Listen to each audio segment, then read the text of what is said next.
Hi. I'll get you a more interesting background eventually. I actually have a Sony Handycam now. I just a little nervous to get out and use it. Take it outdoors maybe. Okay. So I've been in a kind of a strange space, and it's going on now. It's extending. I guess it's been about a week. I've been kind of withdrawn from the web and from people. Um, I just haven't been accessible to others. I've pulled back and I'm just following heart. There's no why to it. There's no real understanding here. As a matter of fact, today I was calling upon my guides and source, higher self, just in case I'm under some kind of an energy. I was asking for it to be lifted. Um, I have found that in the past. Sometimes we get an energy blanket of one kind or another kind of thrown over us. And it can seem like this or that when sometimes it's just interference with who and what we are. And instead of just being patient with it, which I kind of tend to do and be, sometimes it's something we need to throw off, to challenge, to question. You know, a feeling can come on you and it's not really you. But when it comes on you, see, that's when it comes on you, it feels like it's you. That's how we mistake telepathy for our own thoughts. When someone else's thoughts come into your awareness, it's like they're your thoughts. That's how it seems. And unless that person has a radically different thought pattern and vibration from what you're used to, you'll just go on thinking and consider that those are your thoughts.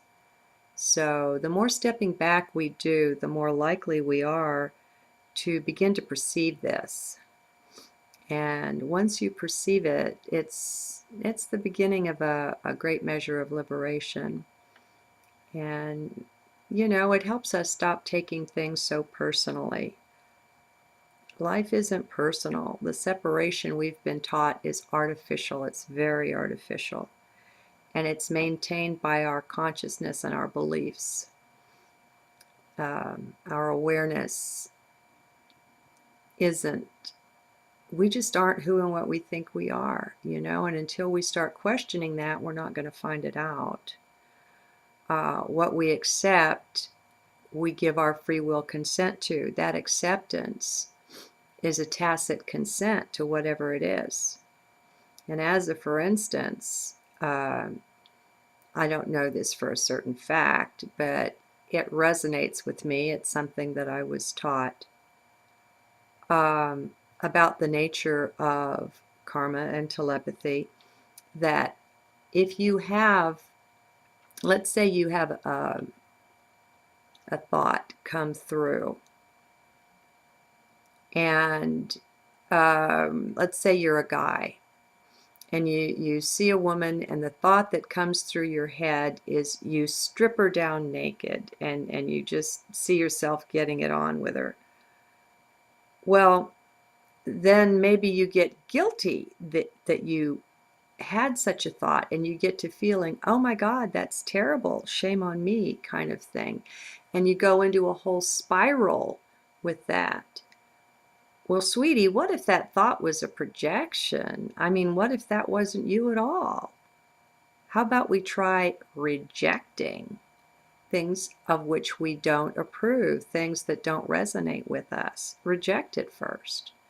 Because when you accept it, what can happen is that even though it was of an external origin, you didn't originate it, it was something passing by that you tuned into, when you accept it, and you can witness that by seeing yourself get into the whole guilty feeling mode, you take on the karma for it.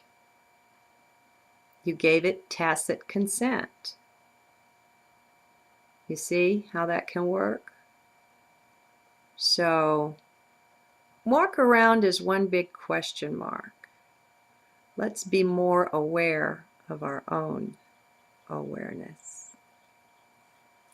See you soon.